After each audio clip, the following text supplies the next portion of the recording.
You have gotten some significant pushback from the people of Greenland and Panama over your comments. Would you consider sending U.S. troops in order to acquire those two territories? Yeah, I don't think we had pushback. Greenland is, if you look at the people there, we got tremendous, we got applause as we landed yesterday. I had my representatives, my son Don, and representatives go there.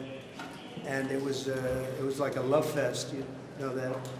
The Panama Canal, if they're taking advantage of us. They charge more for our ships than do any other ships.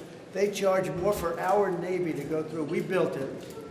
We gave it to them for $1. In other words, we gave it to them for nothing. The most expensive structure ever built in the history of our country, relatively speaking. The most, by far, the most 38,000 people. They gave it to them for $1. And then they charge more for our ships. It's not going to happen. And China's running the Panama Canal. That's not going to happen either. On California, Mr. President, during the pandemic, you often said that you didn't believe that you should bail out blue states that you believe were being mismanaged. Given your criticism of Governor Gavin Newsom, are you willing to work with him, and do you believe that federal aid should be provided to California for as long as it takes? Well, it's very sad because I've been trying to get Gavin Newsom to allow water to come. You'd have tremendous water up there. They send it out to the Pacific because they're trying to protect a tiny little fish, which is in other areas, by the way, called the smelt. And for the sake of a smelt, they have no water. They had no water in the fire hydrants today in Los Angeles. It was a terrible thing. And we're going to get that done. It's going to finally be done. I got it done from the federal side, and he didn't want to sign it, but it's not going to happen again like that. There's no reason. Can you imagine? You have farmers that don't have any water in California. They have plenty of water. They don't have a drought. They send it out to the Pacific, and it's crazy. So what's happening in California is a true tragedy.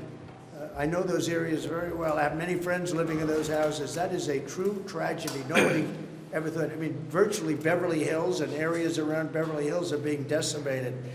The biggest homes, some of the most valuable homes in the world are just destroyed. I don't even know. You know, you talk about a tax base. If those people leave, you're going to lose half your tax base of California.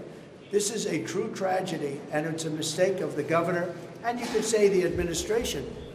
They don't have any water. They didn't have water in the fire hydrants. They don't have water. And yet they have, the water comes from, you know where?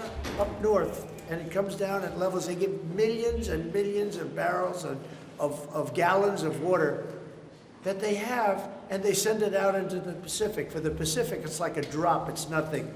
But for California, we take care of the whole state. So what's happened is a tragedy, and the governor has not done a good job. With that being said, I got along well with him when he was governor. We worked together very well, and we would work together. I guess it looks like we're going to be the one having to rebuild it. But what happened there, I don't think there's anything that I've ever seen quite like it. And the insurance companies are going to have a big problem, because you're talking about big, big dollars.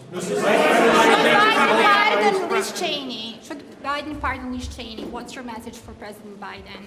He said he might.